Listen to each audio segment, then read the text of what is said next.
কি করেন, আল্লাহর কাছ থেকে আরো দূরে রাখা দেন বলে নাউজুবিল্লাহ। আমাদের অন্তর থেকে যদি শুকরিয়া যাপন হইতো তাহলে একটু আওয়াজ হইতো। আর যাদের অন্তর থেকে হয় না, আমার মনে হয় তারা বোবা প্রকৃতির লোক। মানে আল্লাহ তাআলা শুকরিয়া আদায় করতে নাকচ, মানে মন চাচ্ছে না, তারপরেও জোর করে। নামাজের তো কোনো খবর নাই, জুমার নামাজ ছেলে পেলে এখন না বললে কি হয়ে যায়, 3-4 সোয়ার বাদ হয়ে গেছি, যদি নামাজ না পড়ি কেমন না হয়ে গেছে। এই জন্য আর কি ঠেলে বলে জুম্মাদ আসি, আর শুকরিয়া আদায় করি না। আল্লাহ তাআলা যে একটা এই যে অশেষ নিয়ামত যে দান করলেন, এই যে পানি দিচ্ছেন, বৃষ্টি দিচ্ছেন, এর মধ্যেও যে মাঝখানে যে আপনি মসজিদে যে হাজির হতে পারলেন, রুবস্থানের মাসে যে প্রথম জুমা দিয়ে আপনার আল্লাহ শরীক করলো, এই যে শুকরিয়া যাপন যে একটা এই ভিতর থেকে অন্তর থেকে না থাকার কারণে আল্লাহ তাআলার কাছ থেকে আপনাকে আরো দূরে সরাই দিবেন বলে নাউজুবিল্লাহ মিন যালিক। এই জন্য আমরা অন্তর থেকে ভালোভাবে বলি আলহামদুলিল্লাহ। আলহামদুলিল্লাহর মধ্যে 8টা শব্দ আছে। কোনো বান্দা যদি ভালোভাবে সুষ্ঠুভাবে যদি কেউ আলহামদুলিল্লাহ পাঠ করে, আল্লাহ পাক বলেন যে আমি খুশি হয়ে 8টা জান্নাত করে দিই। শুকরিয়া আদায় বেশি বেশি করতে হবে। এমন জায়গায় শুকরিয়া আদায় করেন না যে জায়গায় মনে করেন যে আরাম খায়।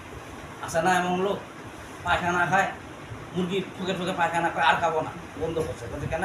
বলছে বন্ধ করছে। পরে আবার ঠোকায় পায়খানা খায়। এরকম লোক আছে না, হারাম করে। বলছে খাওয়া যাবে না। বলছে কেন? বলছে হারাম খাইলে তো আল্লাহ তাআলা লানত দিছে, এটা ধ্বংস আছে, প্যারালাইসিস হচ্ছে, চোখে পাওয়া নষ্ট হয়ে গেছে, ডায়াবেটিস হচ্ছে, আর খাবো না। তারপরে ওই যে ঘুয়ের মজা, ঘুতে একসাথে তেমন পাওয়া যায়। বলছে কি? বলছে এক মুখ দিয়ে ঢুকায়, সব জায়গায় তো পানিশমেন্ট হয়, তো এক জায়গায় পাওয়া যায়। মুরগি কথা এটাই বড় নেই আমার, সেই মুরগি আমরা জবে করে খাই, ঢুকি না বলে। ওই দিন আমরা যে পায়খানা খাচ্ছি, যে পায়খানা আমরা খাই, সুদ দুধ যে খাই, ফেরেশতা বলবে যে ইয়াকে বিটাইতে বোধ সুবিধা আছে। বলছে কেন? বলছে এটা হারাম খো। যে মুরগি হারাম বেশি খায়, ওই মুরগি জব করে খাইতে মজা পাওয়া যায়, তেল জলবি বেশি জমে। তদ্রুপ কবরের মধ্যে ওই ফেরেশতা পিটাইতেও মজা পাবে। মালিক ফেরেশতা করবে যে এইটা তো আসল। বলছে কেন? বলছে আসল তেল জমিছে। বলছে কি দুনিয়ার হারাম খাইছে, ঘুরি বাড়িছে, শরীরে চর্বি জমছে, তেল জমছে। বলছে এক পিটাইতে বেশি মজা হবে। পোকাগুলাও কইবে যে এই তো এই লোক পাইছি। বলছে কেন? বলছে তেলওয়ালা চর্বি পাইছি তো, পোকা কইবে যে আমি এটা খাইতে বেশি মজা হবে। বলেন না নাউজুবিল্লাহ। এজন্য শুকরিয়া আদায় করতে হবে কার?